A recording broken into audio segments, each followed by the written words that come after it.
100% job గ్యారంటీతో ISTTM business school admissions open.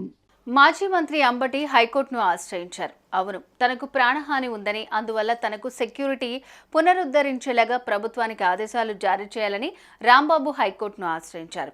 ఈ మేరకు తనకు ఇప్పటివరకు ఉన్న 4+4 గన్మెన్ల భద్రతను ఉపసంహరించడాన్ని సవాల్ చేస్తూ ఆయన హైకోర్టులో పిటిషన్ దాఖలు చేశారు. అంబటి పిటిషన్పై గురువారం న్యాయమూర్తి జస్టిస్ బొప్పన వరాహ లక్ష్మీ నరసింహ చక్రవర్తి విచారణ జరిపారు. భద్రతను కొనసాగించాలని పల్నాడు ఎస్పీ డీజీపీకి వినతి పత్రాలు సమర్పించామని, అయినా ప్రయోజనం లేదని వాదించారు. అంబటి తరపు న్యాయవాది వాదనలు వినిపించారు. పిటిషనర్కు ప్రాణహాని ఉందని, అందువల్ల భద్రతను పునరుద్ధరించేలాగా ఆదేశాలు ఇవ్వాలని కోరారు. ఈ సమయంలో న్యాయమూర్తి జోక్యం చేసుకుని అంబటి రాంబాబు ప్రస్తుతం ఎక్కడ ఉంటున్నారని ప్రశ్నించారు.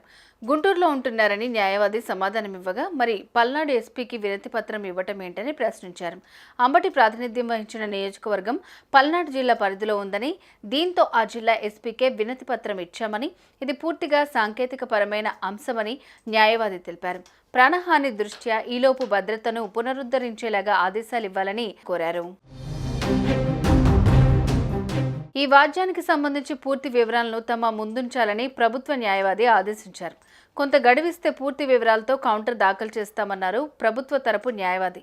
దీంతో తదుపరి విచారణను ఈ నెల 10కి వాయిదా వేశారు. సుమన్ టీవీలో మీ పర్సనల్ అండ్ బిజినెస్ ప్రమోషన్స్ కోసం కింది నెంబర్కి కాంటాక్ట్ చేయండి.